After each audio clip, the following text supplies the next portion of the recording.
ঘুমানোর আগে এই দোয়া পড়লে সওয়াব 10 গুণ। বিসমিল্লাহির রহমানির রহিম।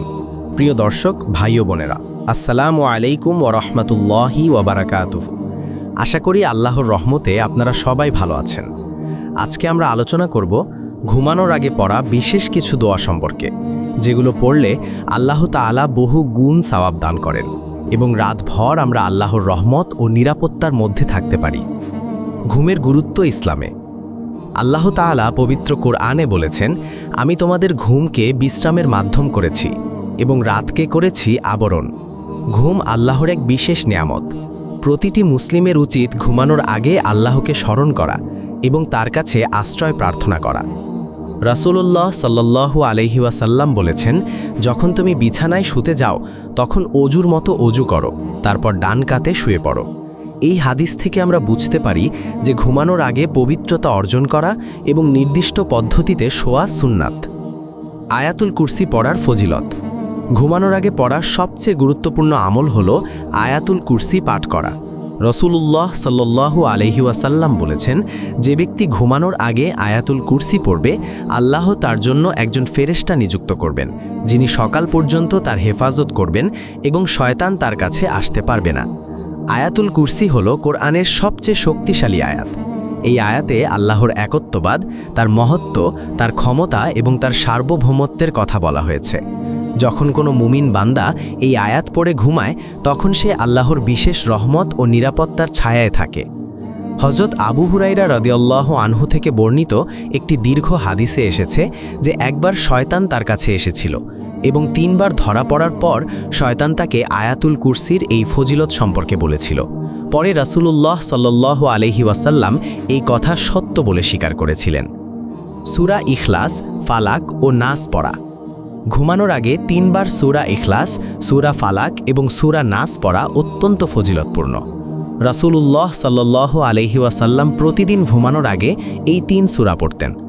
হযরত আয়েশা রাদিয়াল্লাহু আনহা বলেন, রাসূলুল্লাহ সাল্লাল্লাহু আলাইহি ওয়াসাল্লাম প্রতি রাতে যখন বিছানায় যেতেন তখন তিনি 2 হাত একত্রিত করতেন, তারপর তাতে ফুঁ দিতেন এবং সূরা ইখলাস, সূরা ফালাক এবং সূরা নাস পড়তেন। তারপর যতটুকু সম্ভব তিনি তার শরীরে হাত বুলাতেন, মাথা, মুখমণ্ডল এবং শরীরের সামনের অংশে। এটি তিনি 3 বার করতেন। এই 3 সূরার মধ্যে রয়েছে আল্লাহর একত্ববাদের ঘোষণা এবং সকল প্রকার অনিষ্ট, জাদুটোনা, হিংসা বিদ্বেষ এবং শয়তানের কুমন্ত্রণা থেকে আশ্রয় প্রার্থনা। যে ব্যক্তি এই সূরাগুলো পড়ে ঘুমায়, সে সারা রাত আল্লাহর হেফাজতে থাকে। সূরা বাকারার শেষ 2 আয়াত। রাসূলুল্লাহ সাল্লাল্লাহু আলাইহি ওয়াসাল্লাম বলেছেন, যে ব্যক্তি রাতে সূরা বাকারার শেষ 2 আয়াত পড়বে তা তার জন্য যথেষ্ট হবে। অর্থাৎ এই 2 আয়াত তাকে সারা রাত সকল অনিষ্ট থেকে রক্ষা করবে। সূরা বাকারার শেষ 2 আয়াতে রয়েছে ঈমানের মূল কথা, রাসূল ও সাহাবীদের ঈমানের বর্ণনা এবং আল্লাহর কাছে ক্ষমা ও সাহায্য প্রার্থনা। এই 2 আয়াত এতই শক্তিশালী যে এগুলো পড়লে শয়তান পালিয়ে যায় এবং ঘরে শান্তি ও বরকত নেমে আসে। অনেক আলেম বলেছেন যে এই 2 আয়াত পড়লে রাতে তাহাজ্জুদ নামাজ না পড়া হলেও এর সওয়াব পাওয়া যায়। তবে এর অর্থ এই নয় যে তাহাজ্জুদ পড়া বন্ধ করে দেওয়া উচিত, বরং যারা কোনো কারণে তাহাজ্জুদ পড়তে পারেন না তাদের জন্য এটি একটি বিশেষ রহমত। সুবহানাল্লাহ, আলহামদুলিল্লাহ এবং আল্লাহু আকবার পাঠ করা। হযরত আলী রাদিয়াল্লাহু আনহু এবং হযরত ফাতিমা রাদিয়াল্লাহু আনহা একবার রাসূলুল্লাহ সাল্লাল্লাহু আলাইহি ওয়াসাল্লামের কাছে একজন খাদেম চেয়েছিলেন, কারণ তারা ঘরের কাজে অত্যন্ত ক্লান্ত হয়ে পড়তেন। রাসূলুল্লাহ সাল্লাল্লাহু আলাইহি ওয়াসাল্লাম তাদেরকে বললেন, আমি কি তোমাদেরকে এমন কিছু শিখাবো যা একজন খাদেমের চেয়ে তোমাদের জন্য বেশি উপকারী হবে? যখন তোমরা বিছানায় শুতে যাবে তখন 33 বার সুবহানাল্লাহ, 33 বার আলহামদুলিল্লাহ এবং 34 বার আল্লাহু আকবার পড়বে। হযরত আলী রাদিয়াল্লাহু আনহু বলেন, এরপর থেকে আমি কখনো এই আমল ছাড়িনি। তাকে জিজ্ঞাসা করা হয়েছিল, সিফফিনের যুদ্ধের রাতেও? তিনি বললেন, এমনকি সিফফিনের যুদ্ধের রাতেও নয়। এই তাসবিহ পড়ার ফলে শরীরে এক ধরনের প্রশান্তি আসে এবং শক্তি আসে, ক্লান্তি দূর হয় এবং রাতে গভীর ঘুম হয়। সাথে সাথে আল্লাহর জিকির করার বিরাট সওয়াব তো রয়েইছে। বিছানায় শোয়ার দোয়া। রাসূলুল্লাহ সাল্লাল্লাহু আলাইহি ওয়াসাল্লাম যখন বিছানায় শুতেন তখন ডান হাত ডান গালের নিচে রেখে এই দোয়া পড়তেন, আল্লাহুম্মা বিসমিকা আমুতু ওয়া আহইয়া। অর্থ, হে আল্লাহ, আপনার নামে আমি মৃত্যুবরণ করি এবং জীবিত হই।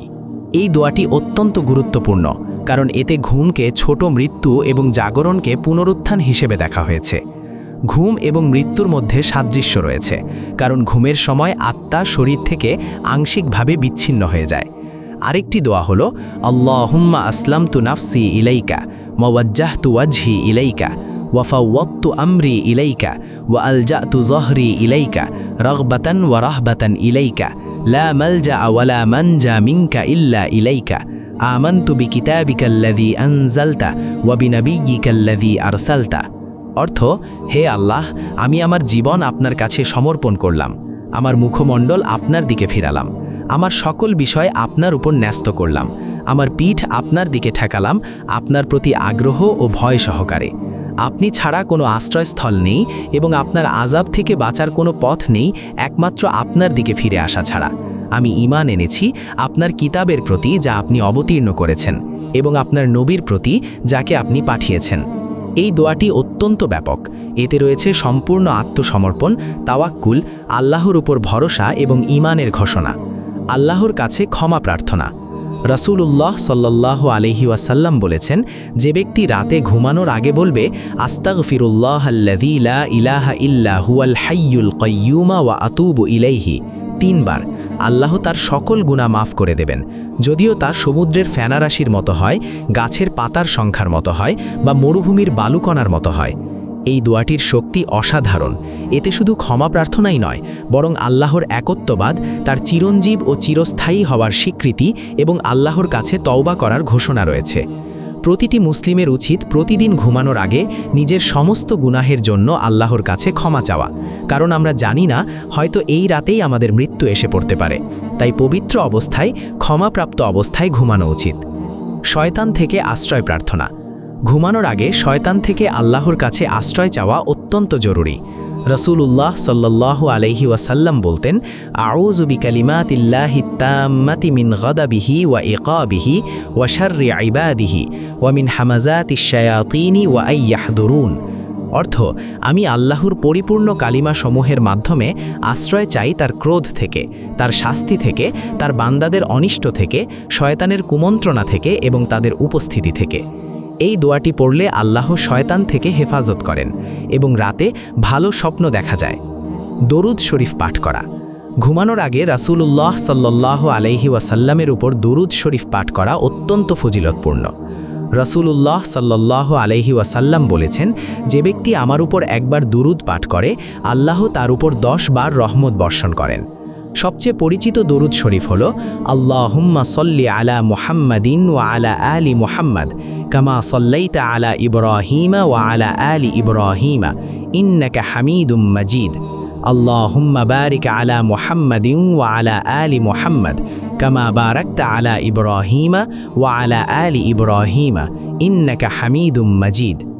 দরুদ শরীফ পাঠ করলে অন্তরে প্রশান্তি আসে, গুনাহ মাফ হয় এবং কিয়ামতের দিন রাসূলুল্লাহ সাল্লাল্লাহু আলাইহি ওয়াসাল্লামের সান্নিধ্য লাভ হয়। যে ব্যক্তি রাতে দরুদ পড়ে ঘুমায়, তার জন্য ফেরেশতারা সারা রাত দোয়া করতে থাকেন। কোরআন তেলাওয়াত করা। ঘুমানোর আগে অল্প হলেও কিছু কোরআন তেলাওয়াত করা উচিত। রাসূলুল্লাহ সাল্লাল্লাহু আলাইহি ওয়াসাল্লাম বলেছেন, যে ঘরে কোরআন তেলাওয়াত করা হয় সে ঘরে ফেরেশতারা অবতরণ করেন, রহমত নাজিল হয়, শয়তান পালিয়ে যায় এবং ঘর প্রশস্ত হয়ে যায়। সূরা মুলক পড়া বিশেষভাবে উল্লেখযোগ্য।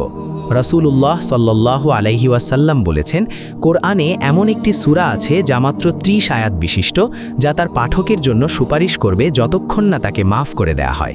সেটি হলো সূরা তাবারাকাল্লাযী বিয়াদিহিল মুলক, অর্থাৎ সূরা মুলক।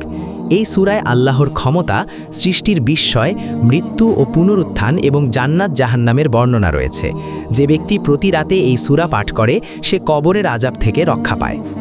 ডান কাতে শোয়ার সুন্নাত। রাসূলুল্লাহ সাল্লাল্লাহু আলাইহি ওয়াসাল্লাম সব সময় ডান কাতে শুতেন এবং ডান হাত ডান গালের নিচে রাখতেন। এটি শুধু একটি সুন্নাতই নয়, বরং স্বাস্থ্যের জন্য উপকারী। চিকিৎসাবিজ্ঞান বলে যে ডান কাতে শুলে হৃৎপিণ্ড বাম দিকে থাকার কারণে রক্ত সঞ্চালন ভালো হয়। এছাড়া পাকস্থলী এবং অন্ত্রের জন্য এই পজিশন উপকারী। লিভার ডান দিকে থাকায় ডান কাতে শুলে তার উপর চাপ পড়ে না। রাসূলুল্লাহ সাল্লাল্লাহু আলাইহি ওয়াসাল্লাম বলেছেন, তোমরা যেভাবে ডান কাতে শুয়ে থাকা মৃতদের রাখা হয় সেভাবে শুইও না, অর্থাৎ পুরোপুরি চিত হয়ে বা উপুর হয়ে শোয়া উচিত নয়। ঘুমানোর আগে গুনাহ থেকে তওবা করা। প্রতিদিন ঘুমানোর আগে আত্মবিচার করা উচিত। দিনভর কি কি গুনাহ হয়েছে, কোথায় ভুল হয়েছে, কার সাথে খারাপ ব্যবহার করা হয়েছে, এসব চিন্তা করে তওবা করা উচিত এবং পরবর্তী দিন আরও ভালো হওয়ার দৃঢ় সংকল্প করা উচিত। হযরত ওমর রাদিয়াল্লাহু আনহু বলেছেন, তোমরা নিজেদের হিসাব নাও তোমাদের হিসাব নেওয়ার আগে, অর্থাৎ কিয়ামতের দিন আল্লাহর সামনে হাজির হওয়ার আগেই নিজেরা নিজেদের কাজের হিসাব করে নাও এবং সংশোধন করে নাও। রাসূলুল্লাহ সাল্লাল্লাহু আলাইহি ওয়াসাল্লাম বলেছেন, চতুর সেই ব্যক্তি যে নিজের নফসের হিসাব নেয় এবং মৃত্যুর পরের জন্য আমল করে। অজু করে ঘুমানো। যদিও অজু করে ঘুমানো ফরজ নয়, তবে এটি অত্যন্ত ফজিলতপূর্ণ। রাসূলুল্লাহ সাল্লাল্লাহু আলাইহি ওয়াসাল্লাম বলেছেন, যখন তুমি বিছানায় যাবে তখন নামাজের অজুর মতো অজু করো, তারপর ডান কাতে শুয়ে পড়ো। অজু সহ ঘুমালে রাতে যদি মৃত্যু এসে যায় তাহলে পবিত্র অবস্থায় মৃত্যুবরণ হয়। এছাড়া